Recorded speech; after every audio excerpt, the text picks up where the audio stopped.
My Tuesday routine has been the same for the past 5 years, ever since I retired as a high school math teacher in Portland.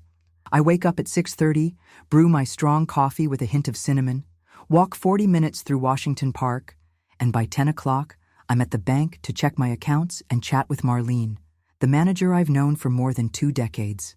I like to keep things organized. It's always been that way. Perhaps it's the result of 40 years teaching algebra and geometry. In mathematics and in life, order brings clarity. That Tuesday in April, Oregon's sky was particularly gray, a shade of silver that seemed to hang low over the city.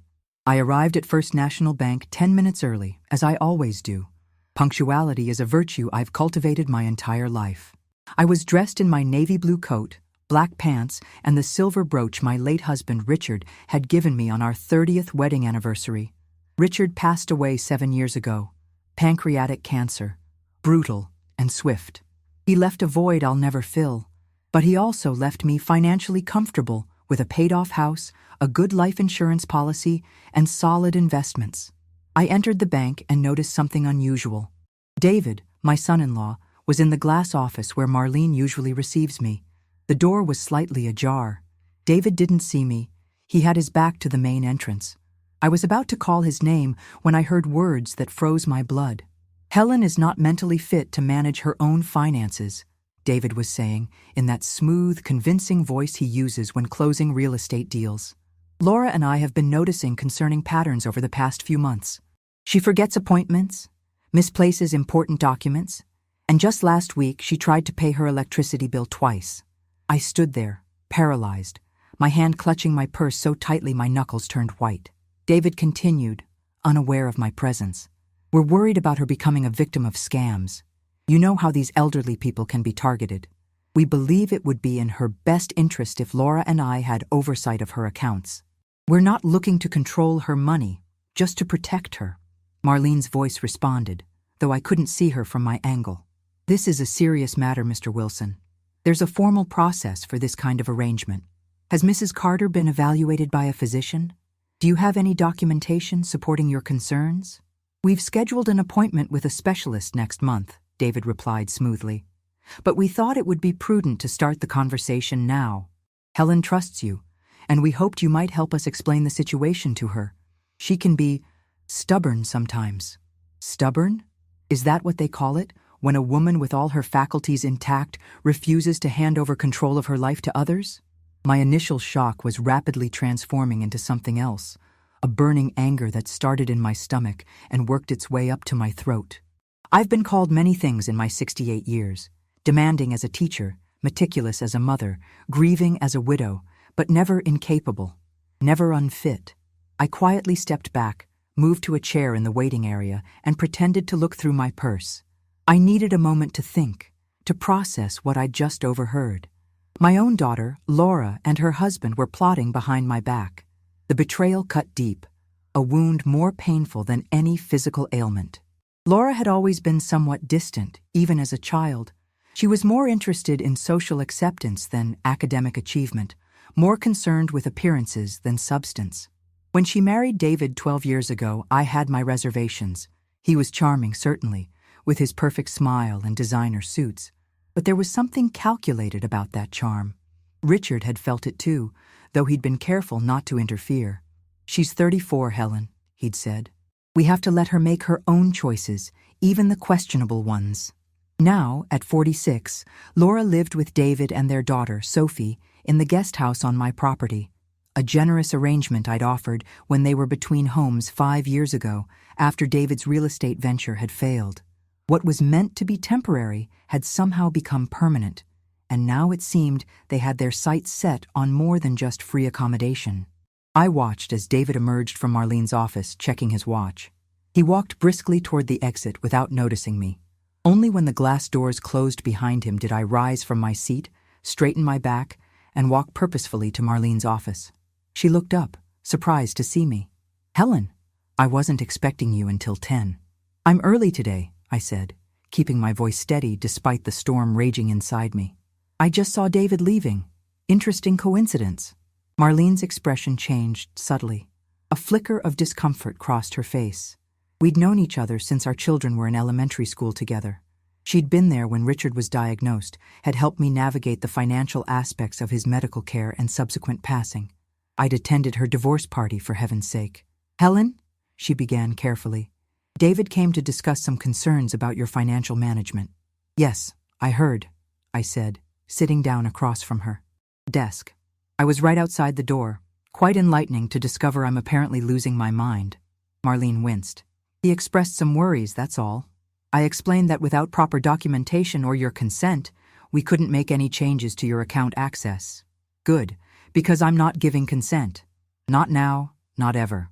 I pulled out my banking folder, meticulously organized with labeled dividers for each account. "Now shall we proceed with our regular meeting? I'd like to review the performance of my investment portfolio and discuss increasing my contribution to Sophie's college fund."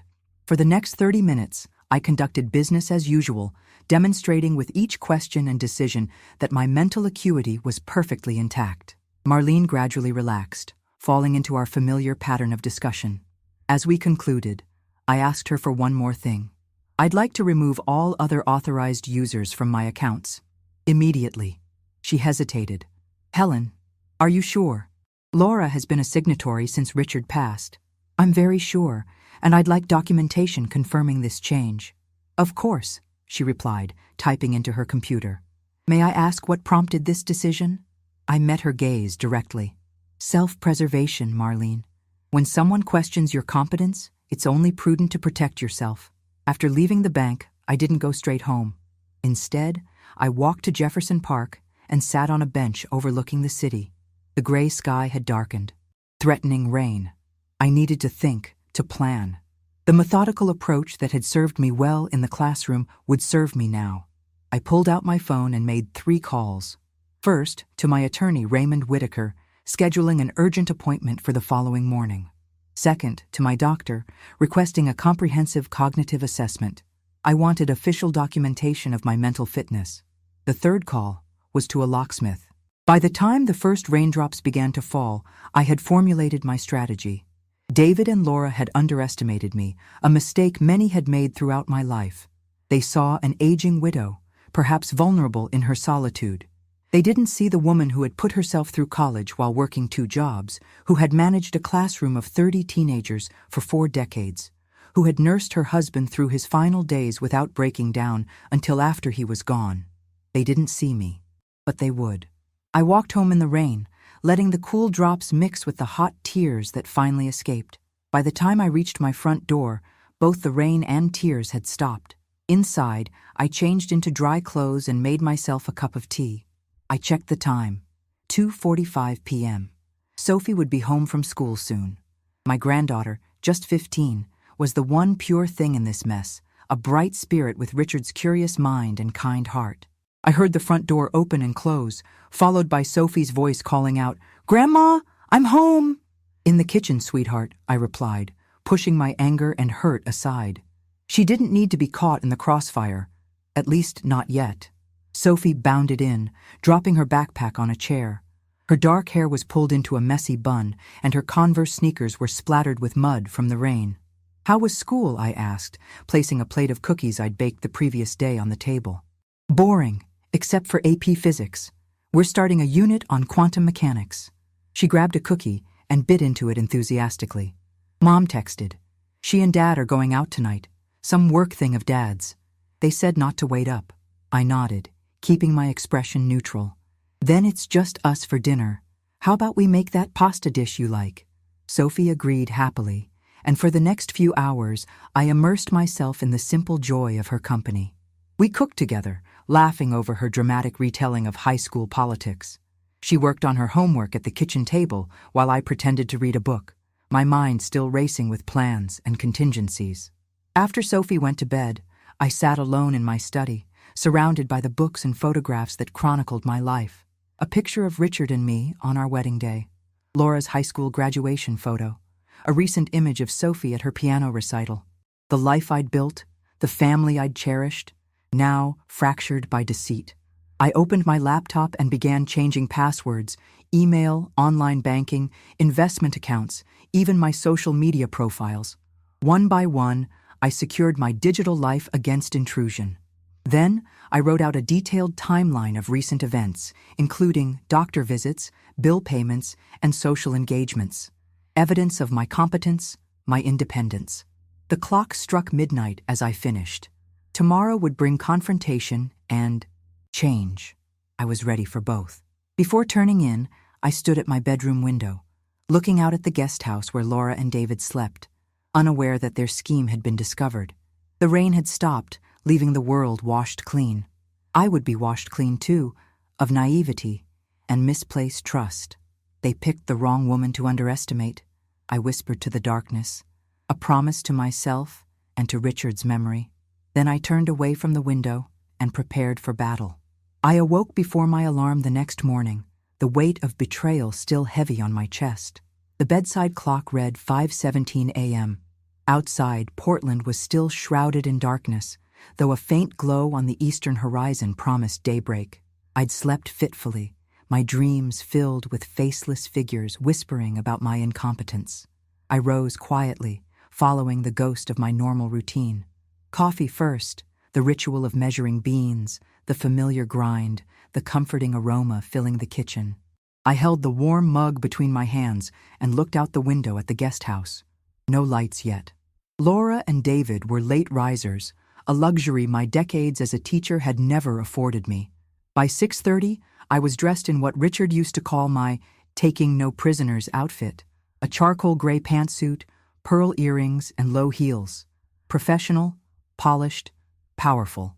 I applied my makeup with particular care, a shield against whatever the day might bring. The locksmith arrived precisely at 7, as requested. A young woman with capable hands and few questions. Exactly what I needed. All exterior doors? She confirmed, surveying the main house. Yes, I replied. And I'll need separate keys for the main house and the guest house. She nodded, getting to work immediately. I left her to it and retreated to my study, reviewing the notes I'd prepared for my meeting with Raymond. The locksmith was just finishing when Sophie appeared in the kitchen, bleary-eyed and still in her pajamas. "Grandma, what's going on? Who was that woman?" I smiled, keeping my voice casual. "Just updating our locks, sweetheart. The old ones were wearing out." Not entirely a lie. "Shouldn't you be getting ready for school?" Sophie yawned, reaching for the orange juice. "Yeah, I'm going. Dad said he'd drive me today." "I see." I handed her the spare key to the main house I'd had the locksmith prepare. "Here's your new key. Don't lose it." She pocketed it without question, more concerned with pouring her cereal than with household security updates. Youth's beautiful obliviousness. I heard movement from the guest house, David's voice on a phone call, drifting through an open window. Business started early for him these days, it seemed. I gathered my purse and briefcase. "Tell your father I had an early appointment," I told Sophie, kissing her forehead. "I'll see you this afternoon." I left before David or Laura emerged, driving my sensible Volvo to Raymond Whitaker's downtown office. The city was coming alive, morning commuters filling the streets, coffee shops busy with sleepy-eyed customers. Normal life continuing while mine had been upended. Raymond's office occupied the 12th floor of a glass tower with views of the Willamette River. He'd been Richard's friend before becoming our lawyer, a connection that had proven invaluable over the years. At 73, he showed no interest in retirement, maintaining a sharp mind and sharper wit. "Helen," he greeted me warmly, rising from behind his imposing desk. "What's this urgent matter? Your message sounded concerning." I sat across from him, placing my briefcase on my lap. "I need to make some immediate changes to my will and financial arrangements," I said, getting straight to the point. "And I need your advice on how to protect myself from a potential guardianship petition." Raymond's bushy eyebrows shot up. "Guardianship? Helen? What's happened?" I recounted yesterday's discovery at the bank, keeping my voice steady despite the emotion threatening to break through. Raymond listened without interruption, his expression darkening as the story unfolded. "Despicable," he muttered when I finished, "and sadly, not uncommon. Elder financial abuse often comes from family members, though it's particularly painful when it does." "I'm not an elder," I said sharply. "I'm 68 and in full possession of my faculties." Raymond smiled slightly. "Of course you are. I've known you too long to think otherwise. But in legal terms, they could try to make a case, especially if they've been documenting supposed instances of confusion or memory lapses. Which is why I need documentation proving otherwise, I said, opening my briefcase. I've made an appointment with Dr. Mills for a cognitive assessment this afternoon. I have records of all bill payments, investment decisions, and household management for the past year. And I'd like you to prepare a new will immediately, removing Laura as beneficiary. Raymond nodded, making notes. We can do all that. I'll also prepare a durable power of attorney naming someone other than Laura or David to make decisions if you ever become incapacitated. Perhaps your sister in Michigan? Margaret would be perfect, I agreed. She can't stand David. We spent the next hour revising my estate plan. Under the new arrangements, Sophie would inherit everything upon reaching 25, with a trust managed by Margaret until then. Laura and David would receive nothing. This feels harsh, I admitted, staring at the draft document. Cutting off my only child. Raymond's gaze was sympathetic but firm. You're protecting your assets and your autonomy, Helen. If reconciliation happens later, you can always revise again. But right now, you need to secure yourself against their machinations. He was right, of course. This wasn't about punishment. It was about protection. I signed where indicated, my signature as clear and steady as it had been on 40 years of classroom chalkboards. What about the living arrangements? Raymond asked as we concluded. They're in your guest house. That complicates things. I've changed the locks this morning, I said, and I'll be giving them notice to move out. 30 days seems generous under the circumstances. Raymond nodded approvingly. Document everything from now on, Helen. Every conversation, every incident. If they do pursue legal action, we'll need evidence of your competence and their misconduct. I left his office feeling strangely lighter. There's power in taking action, in refusing to be a victim. The gray clouds that had blanketed Portland for days were finally breaking, patches of blue appearing between the remnants of storm. Perhaps a good omen. My next stop was Dr. Mills's office in the medical district. Unlike Raymond, Evelyn Mills was relatively new in my life. My physician since Richard's passing forced me to find a doctor of my own. She was younger than me by perhaps 15 years, with a no-nonsense approach I appreciated. Cognitive assessment? She repeated after I explained my request. Any particular reason for this, Helen? Family concerns, I said simply. I'd like official documentation of my mental status. Dr. Mills studied me for a moment, then nodded. All right. We'll do a comprehensive evaluation. The mini-mental state examination first, followed by some additional cognitive tests. The examination was thorough. Memory recall, attention exercises, language skills, problem-solving scenarios. I approached each task methodically, as I would a complex equation. When Dr. Mills asked me to count backward from 100 by sevens, I almost smiled. I'd been teaching math since before she was born. Well, she said when we finished, reviewing her notes, your cognitive function is excellent, better than many patients decades younger, honestly. Your memory is intact, your reasoning sound, and your problem-solving skills are sharp. Will you put that in writing? I asked. She looked at me more intently. Helen, is someone suggesting you're experiencing cognitive decline? I hesitated, then decided honesty would serve me best. My daughter and son-in-law are attempting to gain control of my finances under the pretense that I'm mentally unfit. Dr. Mills's expression hardened. I see. Yes, I'll prepare a formal assessment letter stating my findings. And Helen, she leaned forward slightly. Please let me know if you need additional support. Elder abuse takes many forms, and we take it very seriously. I'm handling it, I assured her. But thank you. It was nearly 4 o'clock when I finally returned home. Sophie's backpack was on the kitchen counter, but the house was quiet. Through the window, I could see her sitting on the garden bench, headphones on, textbook open on her lap. No sign of Laura or David. I changed into more comfortable clothes and was making tea when the front door opened. Laura walked in without knocking, a habit that had always irritated me, but now seemed emblematic of larger boundary issues. Mom, she said, sounding surprised. Where have you been all day? David said you were gone when he went to take Sophie to school. I regarded my daughter carefully, looking for signs of the woman I'd raised. At 46, Laura still maintained the beauty that had been both gift and curse in her youth. Her dark hair, now professionally colored to hide the gray, was styled in an expensive bob. Her clothes were fashionable, her makeup perfect, always so concerned with appearances. "I had appointments," I said, deliberately vague. "Tea?" She shook her head, setting her purse on the counter. "No thanks. Listen, David and I were thinking of taking Sophie to the coast this weekend. That resort in Cannon Beach you liked. Would you want to join us?" The invitation seemed innocent enough, but after yesterday's revelation, I couldn't help wondering about the timing. A family trip, perhaps staged to document more concerning behaviors?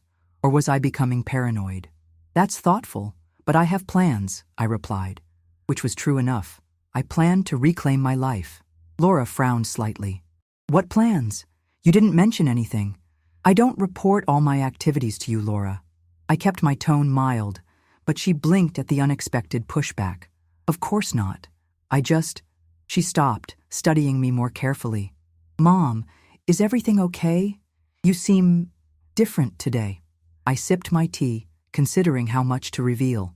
The conversation we needed to have would happen, but on my terms, when I was fully prepared. "I'm fine," I said, "just busy. Oh, by the way, I had the locks changed today. Here's your new key." I handed her a key to the guest house only. "This opens the guest house, but not the main house. If you need to come over, please call or knock first." Laura stared at the key, then at me, confusion evident. "What? Why would you change the locks?" "Security concerns," I replied calmly. "At my age, one can't be too careful." Her eyes narrowed slightly. "What's that supposed to mean?"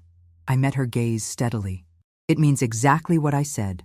Now, if you'll excuse me, I'd like to check on Sophie." I moved past her, leaving my daughter standing in the kitchen, the single key clutched in her hand. A small first step in reclaiming my boundaries, but satisfying nonetheless. Sophie was deep in her physics textbook, nodding slightly to whatever music played through her headphones. She smiled when she saw me approach, removing the headphones. "Hey, Grandma. How was your day?" I sat beside her on the bench, taking comfort in her uncomplicated affection. "Productive. How was school?" "Good. I aced my calculus test." She grinned proudly. "All those extra practice problems you gave me paid off." "They always do," I said, patting her hand. "Persistence and preparation. Beat talent and luck every time," she finished, mimicking my oft-repeated phrase. "I know, Grandma." We sat together in companionable silence for a moment, watching the late afternoon sun filter through the maple trees Richard had planted when we first bought the house 40 years ago. Those trees had witnessed so much: Laura's childhood, neighborhood barbecues, Richard's final summer. Now they would witness this transformation too. "Sophie," I said carefully, "if things get a bit tense around here in the coming days, I want you to know it's not about you. Sometimes adults have disagreements that need resolving." She gave me a curious look. "Is this about the locks?" Mom seemed weird when she came in. "Sharp as ever, my granddaughter." "Partly. Just remember that I love you, and nothing will change that." She nodded, though confusion lingered in her eyes. "Okay, Grandma. I love you too." That evening, I ate dinner alone in my study, reviewing the documents Raymond had prepared. The revised will, the power of attorney naming Margaret, a formal notice for Laura and David to vacate the guest house within 30 days. Tomorrow would bring confrontation, but tonight I needed solitude and strategy. As darkness fell over Portland, I stood at my bedroom window again, looking out at the city lights twinkling in the distance. Somewhere in that sprawling urban landscape, David and Laura had made inquiries about declaring me incompetent. They had discussed my mental fitness with strangers, plotted to take control of what I'd spent a lifetime building. The anger that rose in me was cold and clarifying. I would not be erased. I would not be managed or marginalized or manipulated. Not by my daughter, not by her husband, not by anyone. I thought of all the women my age who disappeared into the background of their families' lives, whose opinions were dismissed, whose autonomy was compromised in the name of care or concern. I would not be one of them. Tomorrow, I would stand my ground. Tonight, I prepared for battle. Morning arrived with unusual clarity for April in Portland. Sunlight streamed through my bedroom curtains, illuminating dust motes dancing in the air. I'd slept better than expected, perhaps because I now had a plan, not just emotional reactions, but concrete steps forward. I checked my phone to find 3 missed calls from Laura and a text message asking why her key didn't work on the main house door when she'd tried to enter earlier this morning. I set the phone aside without responding. Let her wonder a while longer. After my morning coffee and toast, I called Margaret in Michigan. Despite the time difference, my older sister was already awake and working in her garden, according to the background noises when she answered. "Helen, what a lovely surprise. Is everything all right? You don't usually call this early." I hadn't told Margaret about the situation yet, not wanting to worry her unnecessarily until I had a plan in place. Now I explained everything. The overheard conversation at the bank, my meetings with Raymond and Dr. Mills, the changed locks, and the decision to evict Laura and David from the guest house. Margaret's reaction was predictably fierce. At 72, she had even less patience for nonsense than I did. Those ungrateful, scheming little... She caught herself. "What can I do to help? Do you want me to fly out there? I can be on a plane this afternoon." "No need for that yet," I assured her. "But Raymond has named you as my durable power of attorney, in case anything happens to me. I hope that's acceptable." "Of course it is," Margaret said without hesitation. "Though nothing's going to happen to you, Helen. You're too stubborn to let it." I laughed, feeling the tension in my shoulders ease slightly. Margaret had always had that effect on me, even when we were children. She was the practical one, the fighter, while I had been the peacemaker. But she was right. I could be stubborn when necessary, and now was certainly necessary. "I'm confronting them today," I told her, "once Sophie leaves for school."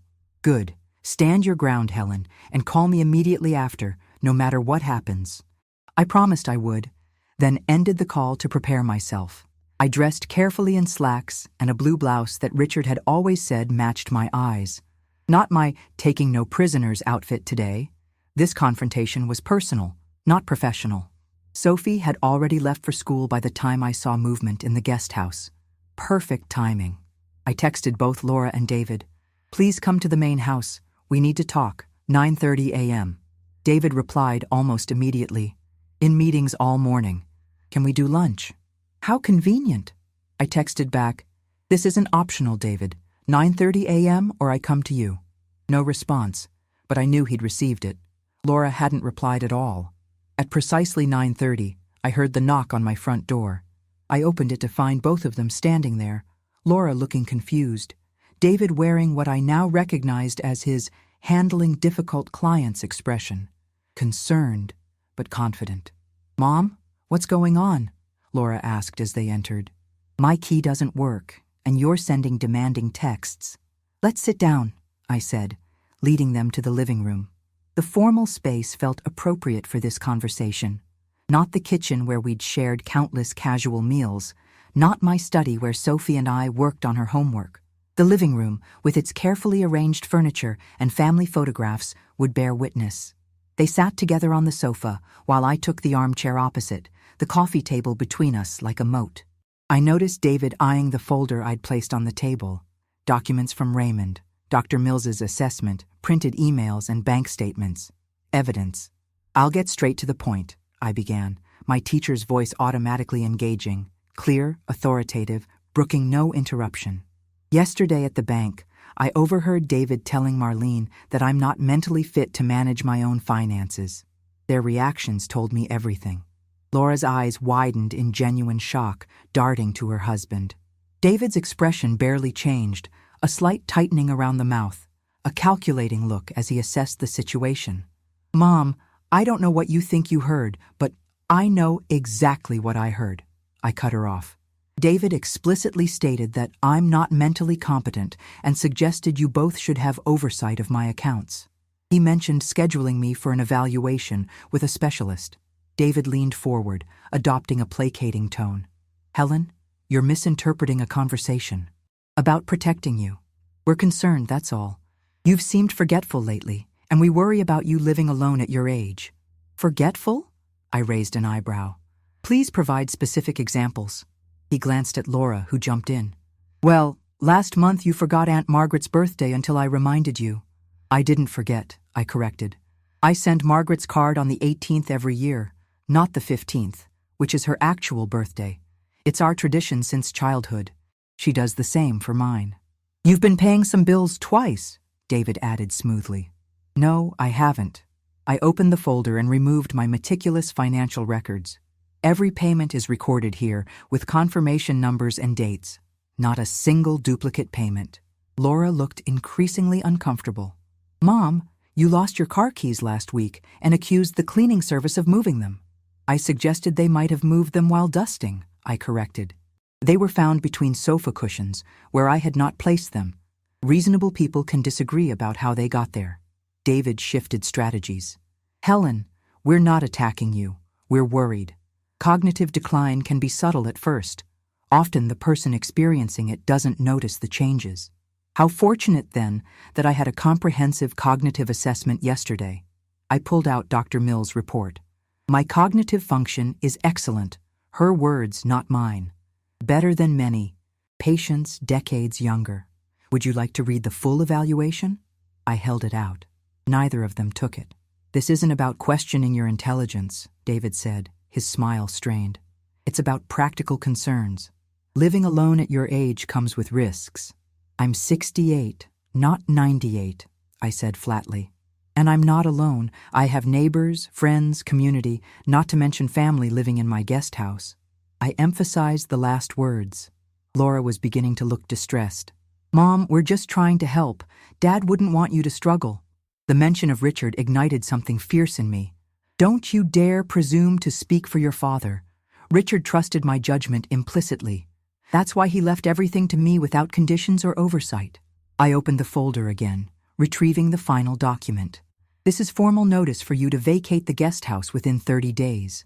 The shock on their faces would have been satisfying if the situation weren't so painful. Laura's mouth actually fell open. David's mask of concern finally cracked, revealing the anger beneath. You can't be serious, he said, his voice losing its soothing quality. I'm entirely serious. The property is mine. Your extended stay was a courtesy that has now expired. Laura's eyes filled with tears. Mom, this is cruel. Where are we supposed to go?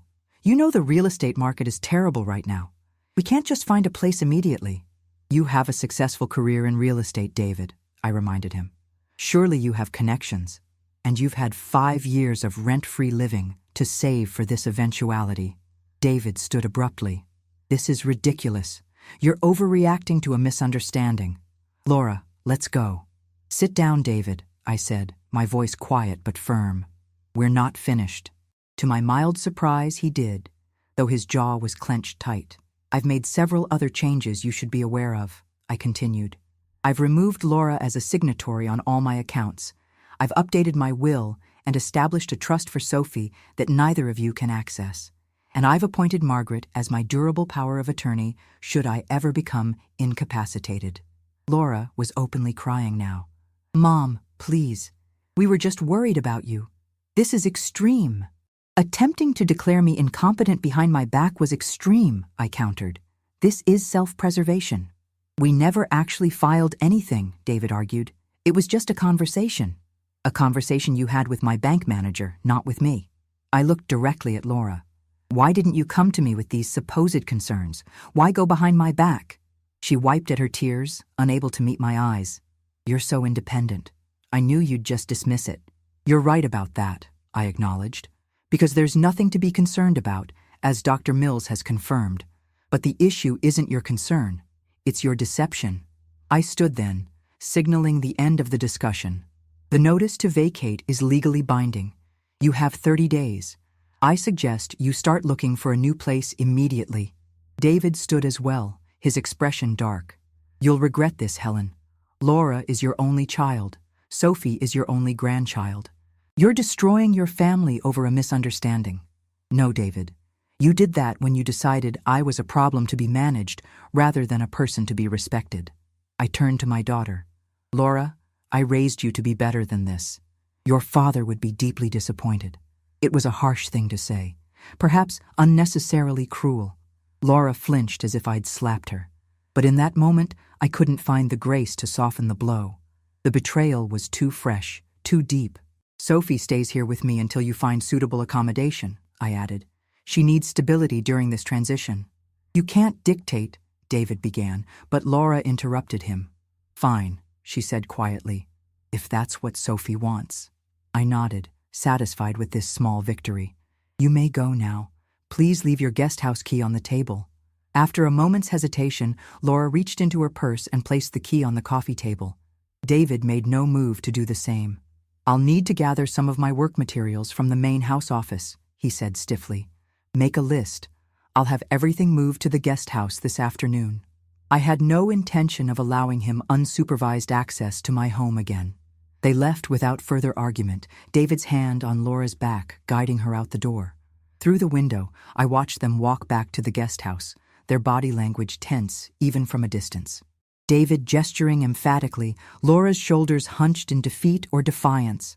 I couldn't tell which. When they were out of sight, I sat heavily in my armchair, suddenly exhausted.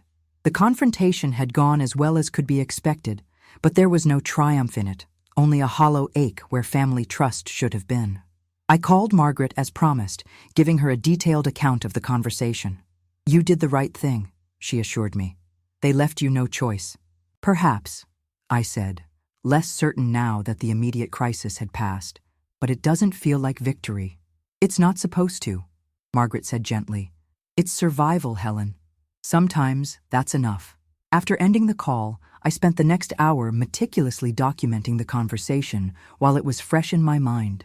Raymond had emphasized the importance of creating a record, and my decades of grading papers had made me skilled at detailed note-taking. When Sophie returned from school that afternoon, I was waiting with fresh cookies and a practiced calm I didn't entirely feel. She sensed the tension immediately. What happened? She asked, dropping her backpack by the door. Dad was throwing things in a suitcase when I stopped by the guest house for my laptop charger. I invited her to sit, offering cookies that she ignored. Your parents will be moving to a new place, I explained carefully. They've been staying here much longer than originally planned, and it's time for them to have their own home again. Sophie's intelligent eyes, so like Richard's, studied me skeptically. They've been here for ages.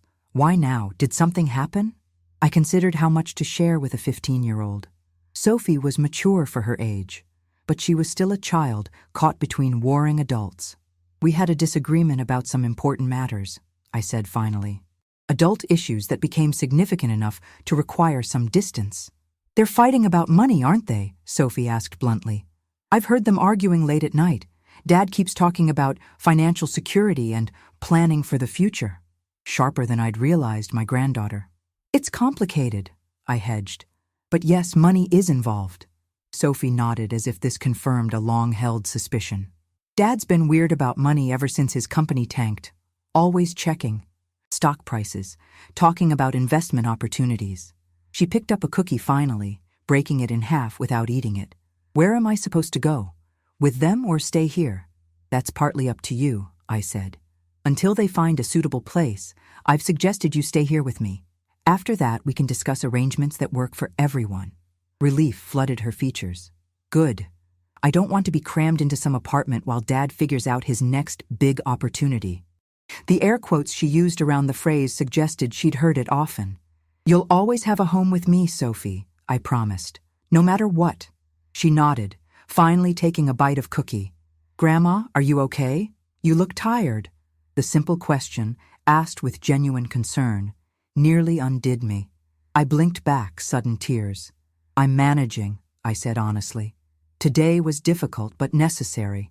Sophie moved to sit beside me on the sofa, leaning her head against my shoulder the way she had as a small child. Dad can be a jerk sometimes, she said quietly, and Mom just goes along with whatever he says. Out of the mouths of babes. I patted her hand, saying nothing. She didn't need my confirmation of her observations, nor my critique of her parents. She was seeing the situation clearly enough on her own. We sat together in companionable silence until my phone chimed with a text message. It was from Laura. Can we talk? Just us, please. I showed Sophie the message. Do you mind if I speak with your mother privately? She shrugged, standing up. I have homework anyway. AP Physics waits for no family drama. After Sophie disappeared upstairs, I texted Laura back, come at 7, alone. The rest of the afternoon passed in quiet productivity. I reviewed Sophie's physics homework, prepared a simple dinner, and checked in with Raymond about the legal notice I'd delivered. Everything was proceeding according to plan, yet the knot in my stomach remained. Confronting betrayal might be necessary, but it brought no joy. As the clock approached 7, I found myself straightening picture frames and adjusting sofa cushions, nervous habits I thought I'd outgrown decades ago.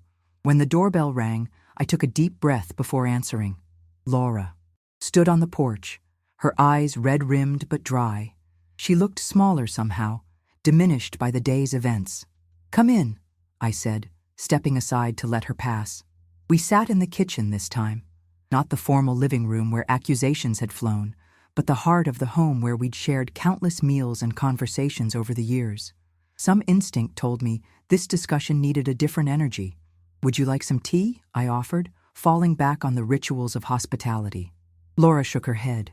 "Mom, I'm sorry," she said without preamble. "I should have talked to you directly about our concerns." I studied her face, looking for sincerity beneath the apology.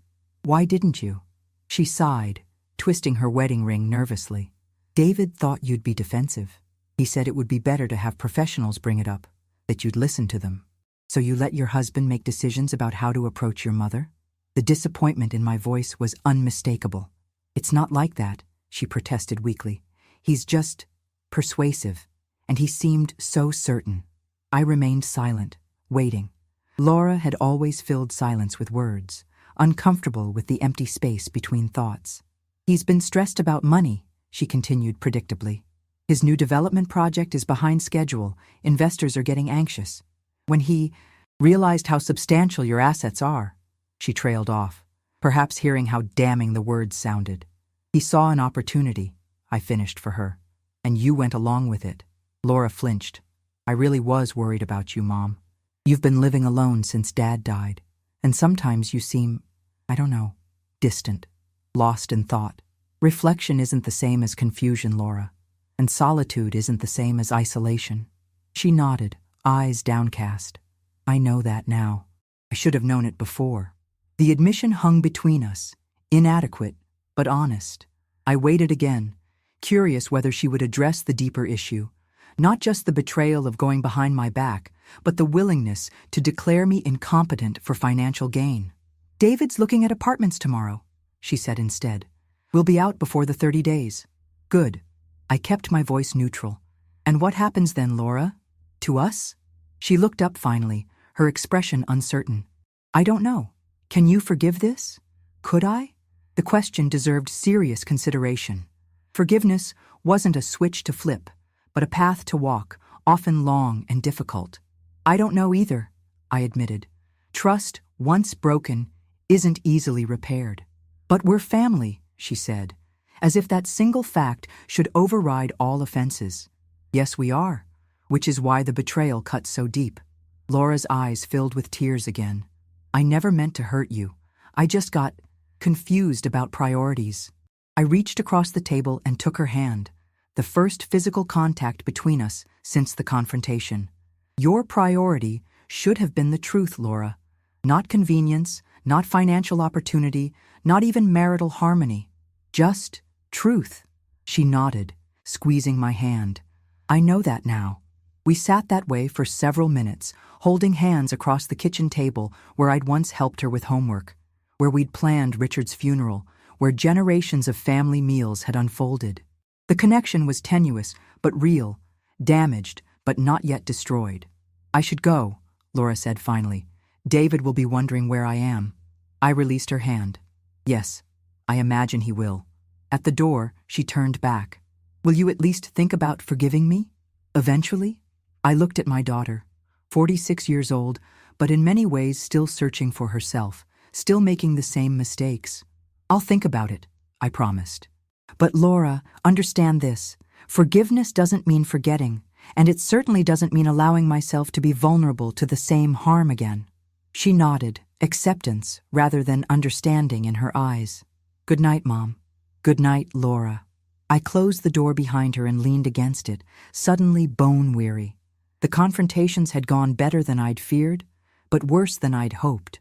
The clean, righteous anger of yesterday had given way to something more complicated, a messy tangle of hurt, disappointment, and lingering love. In my bedroom that night, I looked out at the guest house one last time. A single light burned in the window, Laura's reading lamp, I knew from years of observation.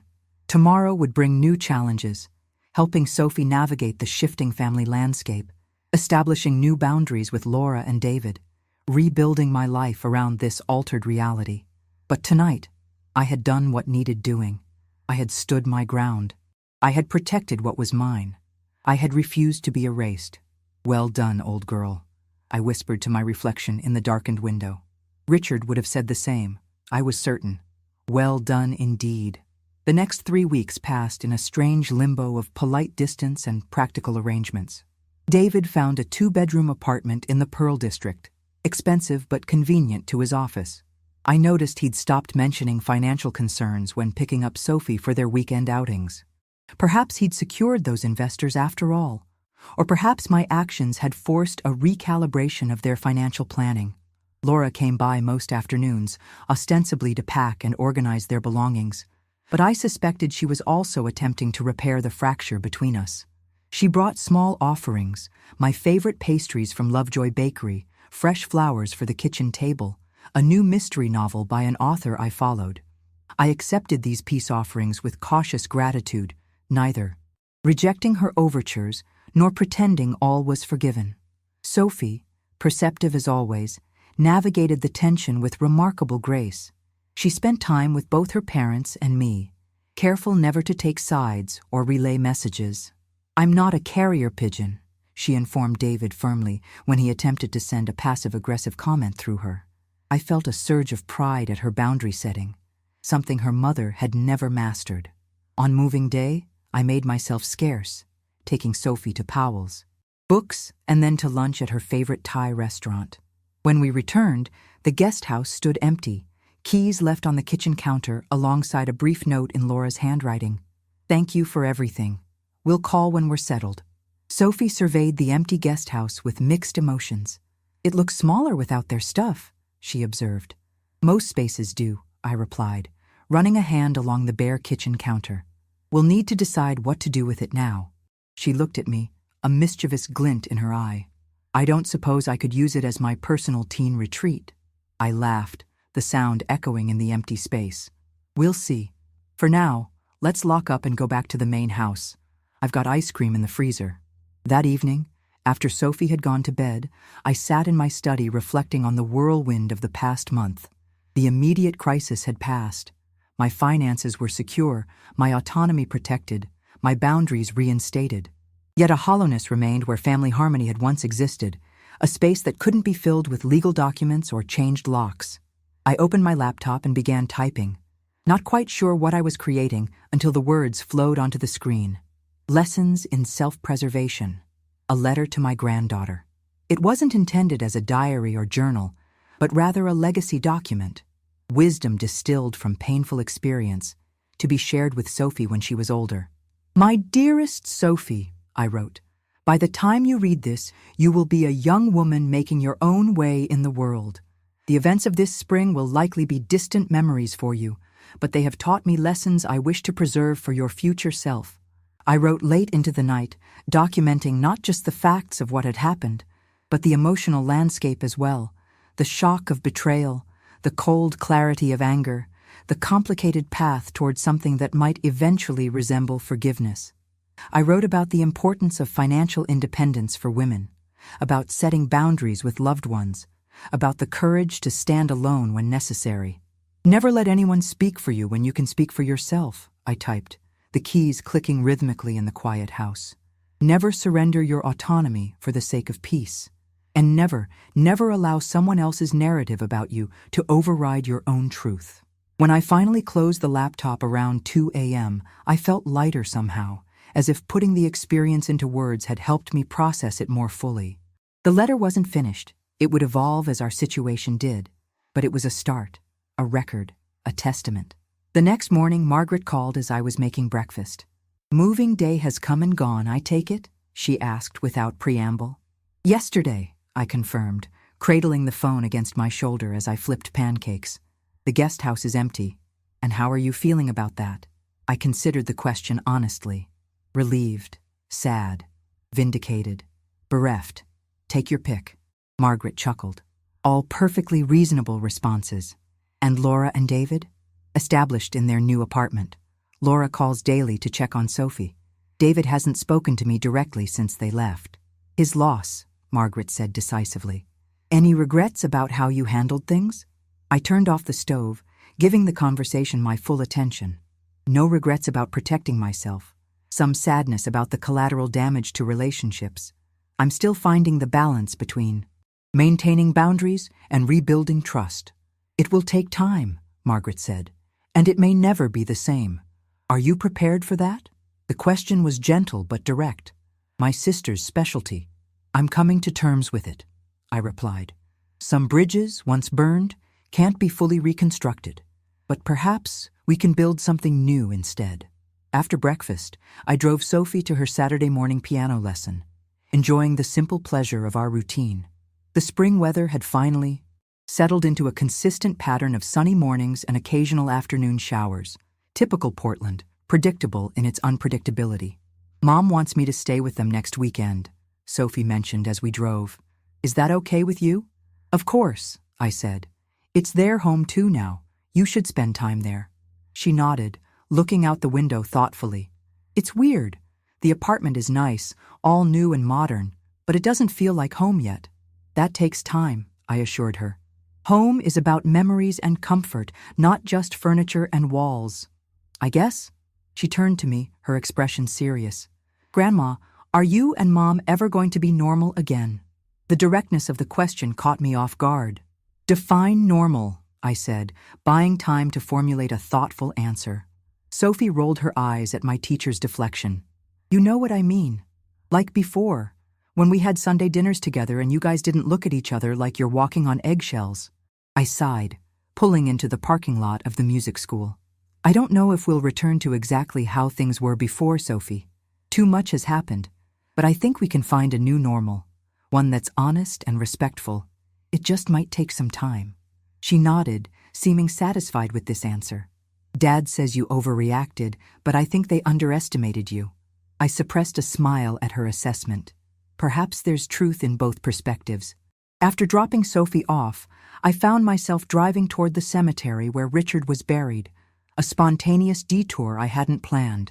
It had been several months since my last visit. Winter weather and recent events had kept me away longer than usual. Richard's grave was well maintained. The simple headstone engraved with his name, dates, and the phrase we'd chosen together during his final weeks.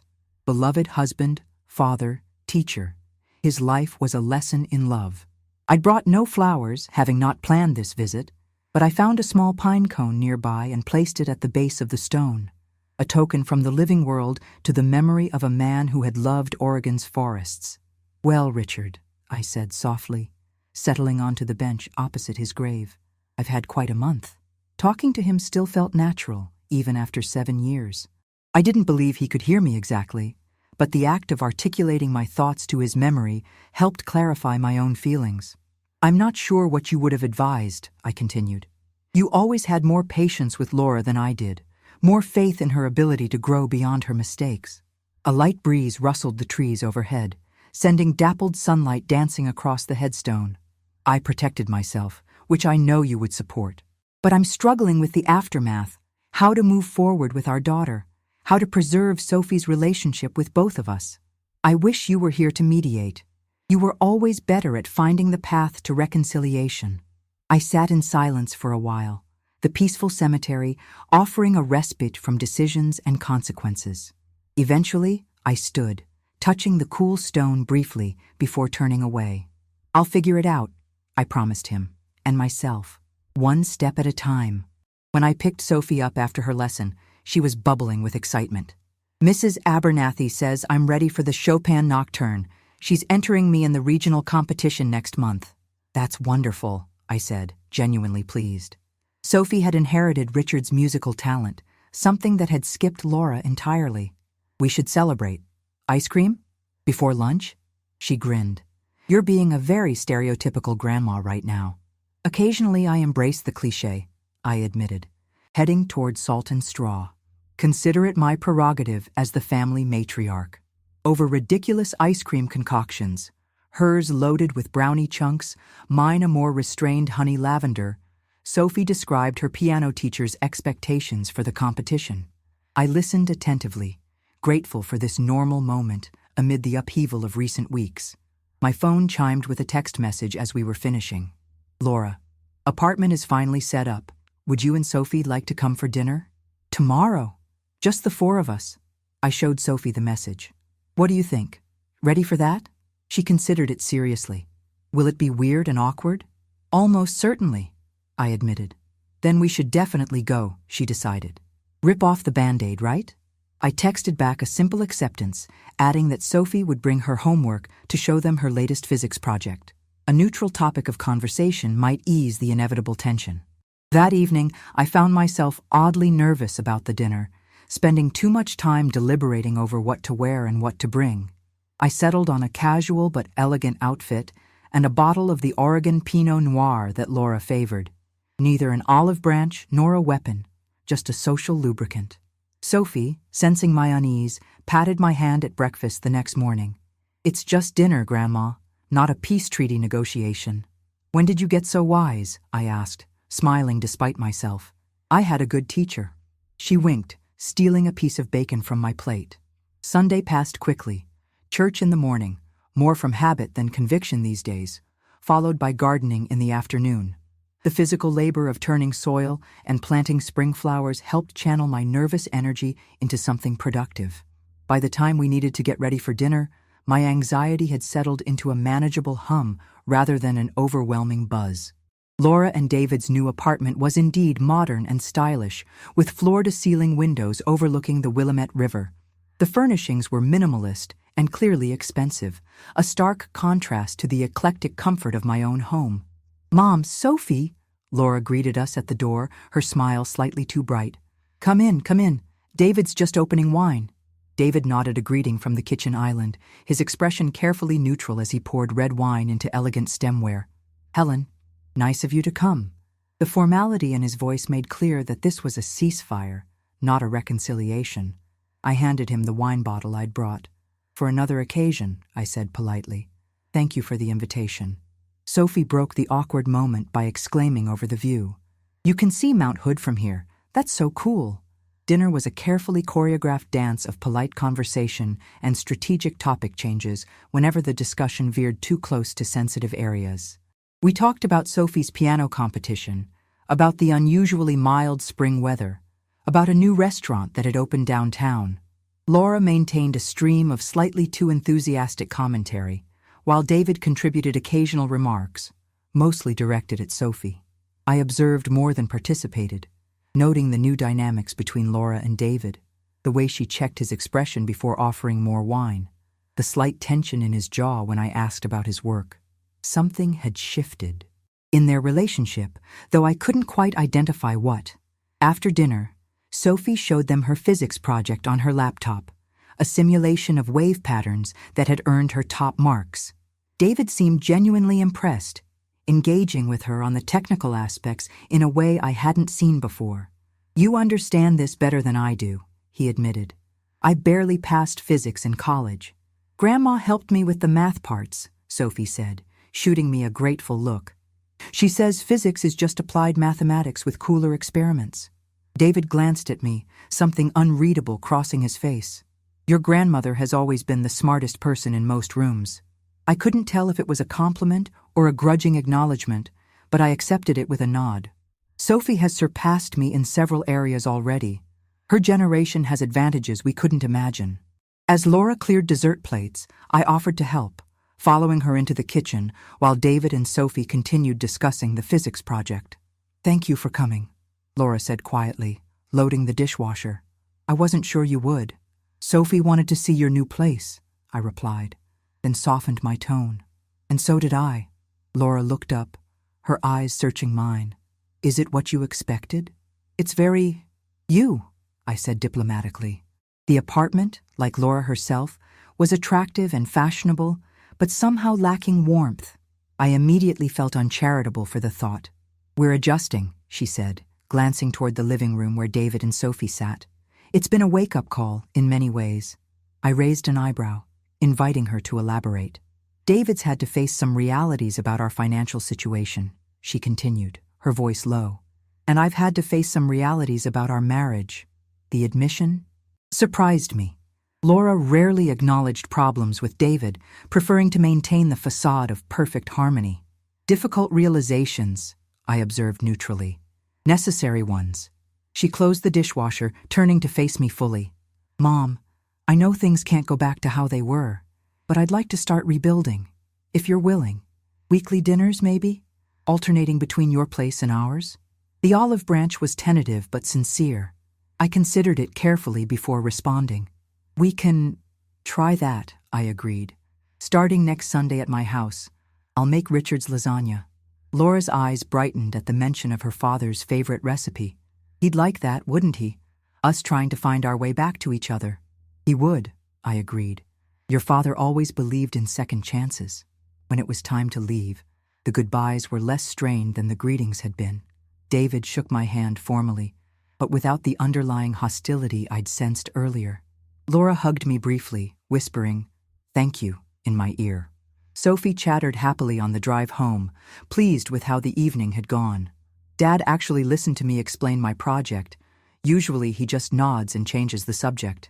"People can surprise us," I said, "especially when circumstances force them to see things differently."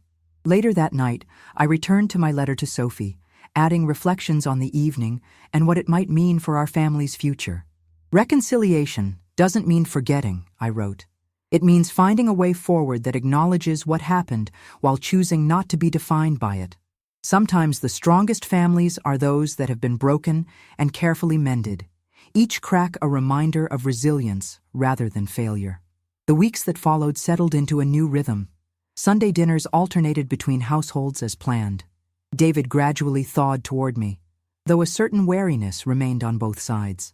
Laura and I found our way back to easier conversations, discussing books and current events rather than just logistics and Sophie's schedule.